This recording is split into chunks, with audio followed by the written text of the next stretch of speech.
바벨론 포로기는 유대인들의 신앙과 구원관뿐 아니라 선교적 방향에도 큰 영향을 가져다준 시기였습니다. 먼저 바벨론 포로기를 거치며 유대인들은 하나님의 세계성에 대해 깊이 성찰하게 되었습니다.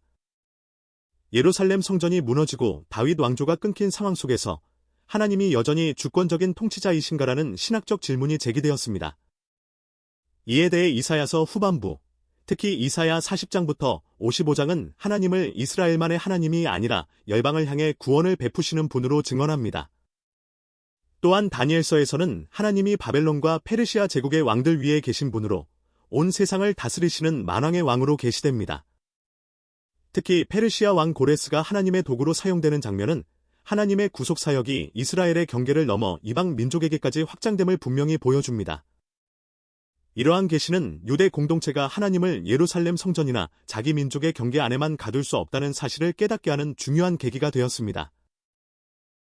물론 이것이 곧바로 모든 유대인에게 이방인을 향한 완전한 선교적 개방성으로 이어진 것은 아니었습니다. 그러나 바벨론 포로기의 경험은 하나님께서 이방 땅에서도 역사하시며 열방 가운데서도 자신의 뜻을 이루시는 분이라는 신학적 인식을 더욱 깊게 만들었습니다. 그 증거는 포로기와 포로 이후의 여러 말씀 속에서 분명히 나타납니다.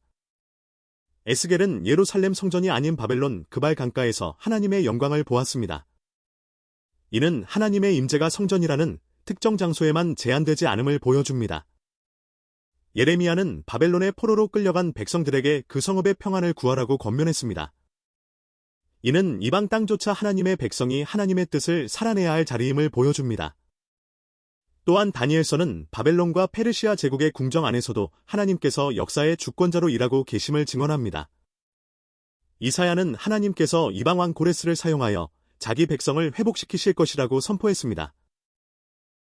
이처럼 바벨론 포로기의 경험은 하나님이 이스라엘의 땅과 성전에만 머무시는 분이 아니라 이방 제국과 열방의 역사 속에서도 주권적으로 일하시는 분임을 깨닫게 했습니다. 그 결과 구원은 단지 한 민족의 회복에만 머무는 것이 아니라 열방을 향해 열려있는 하나님의 계획 속에서 이해될 수 있는 길이 열렸습니다.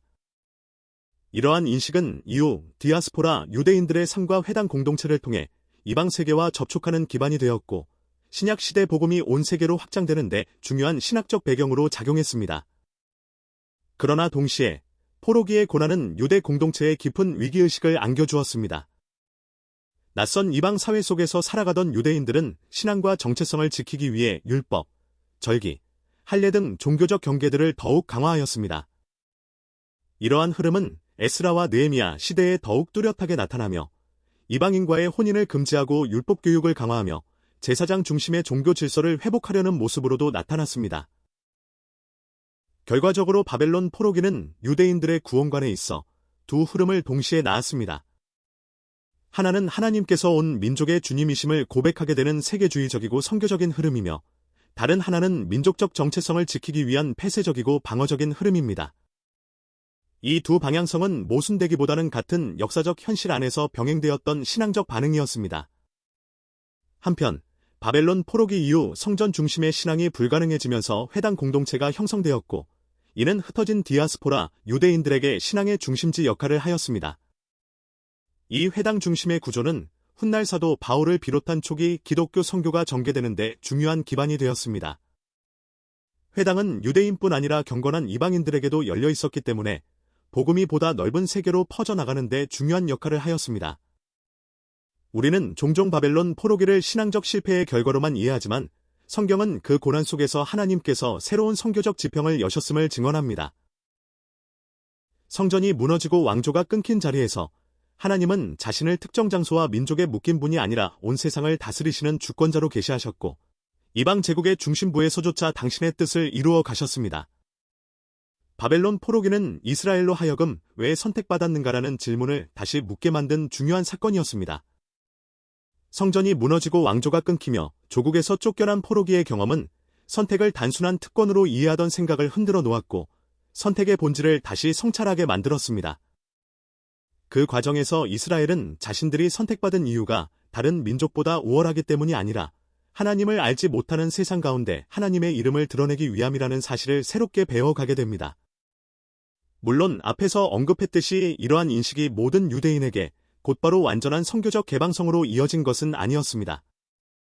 그러나 포로기의 고난과 흩어짐은 선택을 누리는 지위가 아니라 감당해야 할 소명으로 이해하게 하는 중요한 계기가 되었습니다. 포로지에서 하나님을 신뢰하며 말씀을 지키는 삶은 열방 앞에서 하나님의 거룩과 주권을 증거하는 방식이 될 수 있었습니다. 성전은 무너졌지만 말씀과 기도를 중심으로 한 신앙은 계속 이어졌고, 고향을 떠난 유대인들의 삶은 이방 땅 한가운데서 하나님 백성의 정체성을 드러내는 자리가 되었습니다. 따라서 바벨론 포로기는 단순히 심판의 결과로만 이해될 수 없습니다.